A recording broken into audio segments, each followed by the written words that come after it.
قرآن مجید میں اللہ تعالیٰ فرماتے ہیں وَمَن يَقْتَرِفْ حَسَنَةً نَزِدْ لَهُ فِيهَا حُسْنًا إِنَّ اللَّهَ غَفُورٌ شَكُورٌ، اور جو کوئی نیکی کمائے گا ہم اس کے لیے اس میں خوبی کا اضافہ کر دیں گے، جس کو اور اچھا بنا دیں گے، یقیناً اللہ بے حد بخشنے والا اور مہربان ہے۔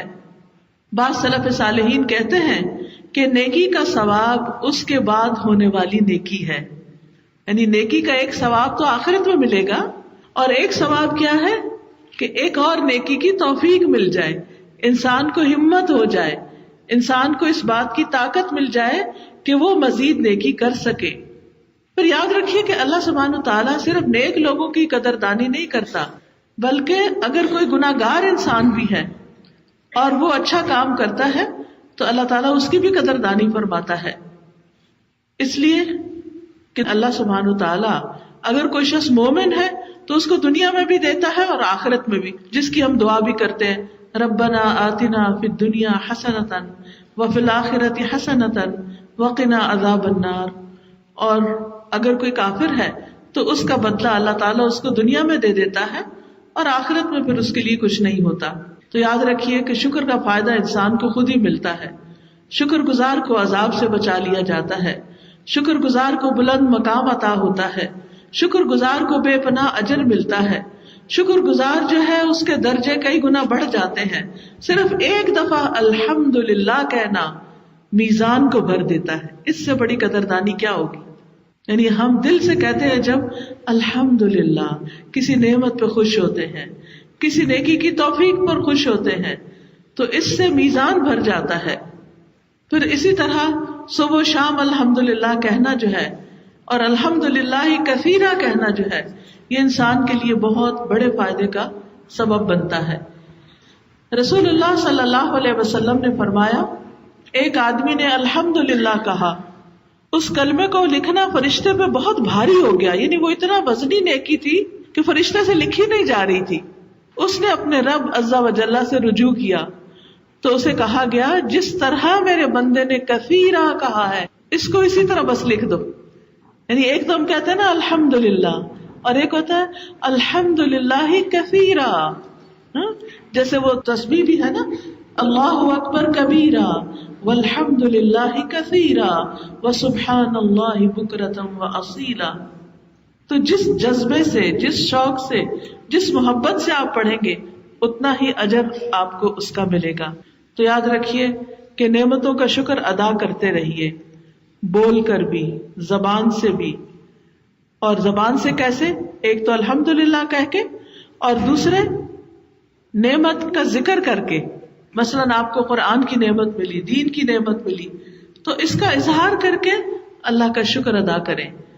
پھر اسی طرح نعمت کی نسبت اللہ کی طرف کر کے کہ یہ اللہ نے مجھے دی ہے، پھر اس پر اللہ کی حمد و ثنا انسان کرے اور اللہ کی بڑائی بیان کرے، اور تھوڑا بھی ملے تو اس پر شکر کرے، اس سے زیادہ ہو جائے گا۔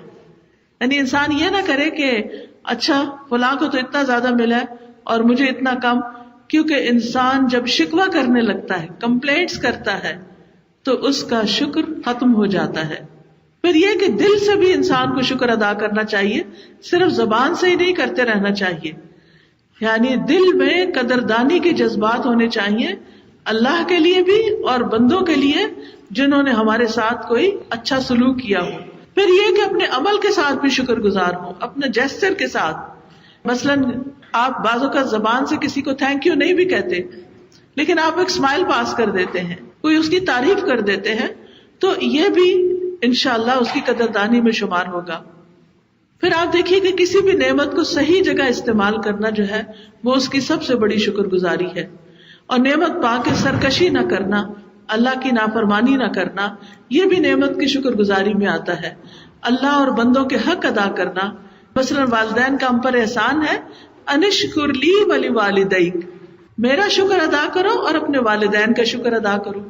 تو والدین کا شکر کیسے ادا کرتے ہیں؟ ان کی خدمت کر کے، ان کی بات مان کے، ان کی اطاعت کر کے۔ اسی طرح لوگوں کی ضروریات پوری کر کے بھی انسان شکر گزار بنتا ہے۔ پھر خوشی ملنے پر سجدہ شکر ادا کر کے بھی انسان اللہ کی شکر گزاری کرتا ہے۔ پھر شکر کا روزہ بھی رکھا جاتا ہے۔ تو تو یاد رکھیے کہ بندوں کا بھی شکر ادا کرنا ہے اور اللہ کا بھی شکر ادا کرنا ہے. بندوں کے شکر میں ان کی تعریف کرنا بھی ان کا شکریہ ادا کرنا ہوتا ہے. یعنی بعض اوقات ہم کہتے ہیں تھینک یو، تو بعض اوقات کہتے ہیں یو آر سو کائنڈ. تو اب تھینک یو نہ بھی کہیں، صرف اس کے علاوہ ہی کوئی جملہ تعریف کا بول دیں، اس کا دل خوش کرنے کا کوئی جملہ بول دیں، تو وہ بھی شکر گزاری ہوگی، اس کے احسان کا بدلہ چکانا ہوگا. حدیث میں آتا ہے رسول اللہ صلی اللہ علیہ وسلم نے فرمایا جسے کوئی عطیہ دیا جائے، یعنی کوئی تحفہ ملے، کوئی چیز ملے، اگر اسے میسر ہو تو اس کا بدلہ دے دے، اور اگر نہ پائے تو اس شخص کی تعریف کر دے. تو جس نے اپنے محسن کی تعریف کر دی اس نے شکریہ ادا کر دیا، اور جس نے محسن کا احسان چھپایا اس نے اس کی ناشکری کی. مثلا اگر آپ کو کسی نے کوئی گفٹ دیا ہے فار ایگزامپل، اور آپ نے اس گفٹ کو استعمال کیا، کوئی پہننے کی چیز ہے، کوئی استعمال کرنے کی چیز ہے، مثلا کوئی بیگ ہے فار ایگزامپل، تو کوئی آپ سے پوچھتا ہے کہ بہت اچھا بیگ ہے، کہاں سے لیا ہے؟ تو ایک جواب یہ ہے وہ کسی نے دیا تھا، اور ایک جواب یہ ہے کہ یہ فلاں شخص کی محبت ہے، یہ فلاں نے مجھے دیا ہے. اب دینے والے کا نام مینشن کرنا یہ شکر گزاری ہے، چاہے وہ سامنے نہیں، اور اس کا نام ہی چھپا جانا، اس کا ذکر ہی نہ کرنا، یہ ناشکری ہے.